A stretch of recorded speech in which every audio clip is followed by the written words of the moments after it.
Mengawali informasi pertama pemirsa, pada peringatan Hari Pendidikan Nasional yang jatuh pada tanggal 2 Mei, sejumlah permasalahan masih timbul. Di antaranya masih banyaknya guru honorer yang kurang sejahtera.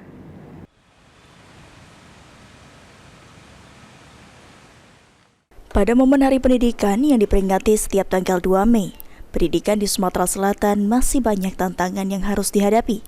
Di antaranya masih banyak guru honorer yang kurang sejahtera dalam segi ekonomi.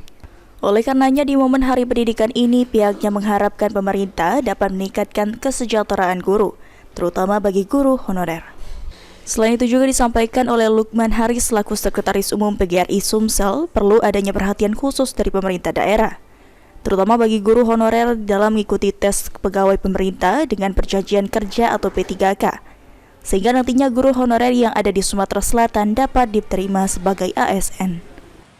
Dalam momen ini tentu PGRI mengharapkan pemerintah tetap berusaha agar kesejahteraan para guru-guru kita yang ada di Sumatera Selatan itu perlu ditingkatkan, terutama para guru yang masih honor, karena banyak kita tahu bahwa banyak guru-guru honor yang kesejahteraannya masih sangat rendah, malahan gajinya sangat prihatin sekali, ada yang 300.000 dan sebagainya.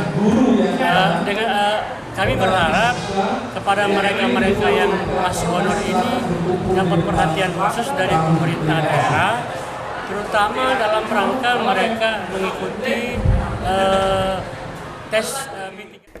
Sementara itu, Sutoko, PLT Kepala Dinas Pendidikan Provinsi Sumsel mengatakan jika pemerintah provinsi akan terus mengupayakan dengan anggaran yang ada untuk mensejahterakan guru khususnya yang ada di Provinsi Sumatera Selatan. Dinamika tentang ekonomi secara personal guru ini menjadi tantangan bersama. Tapi pihak pemerintah tetap komitmen sesuai dengan kemampuan anggaran tetap memperhatikan ingin mensejahterakan guru. Selain itu, untuk meningkatkan kualitas guru di Sumsel, pemerintah bekerja sama dengan Pemetaan dan Pengembangan Mutu Pendidikan atau PPMP, melakukan pelatihan guna meningkatkan profesionalisme guru yang ada di Provinsi Sumatera Selatan. Eki Saputra, PAL TV.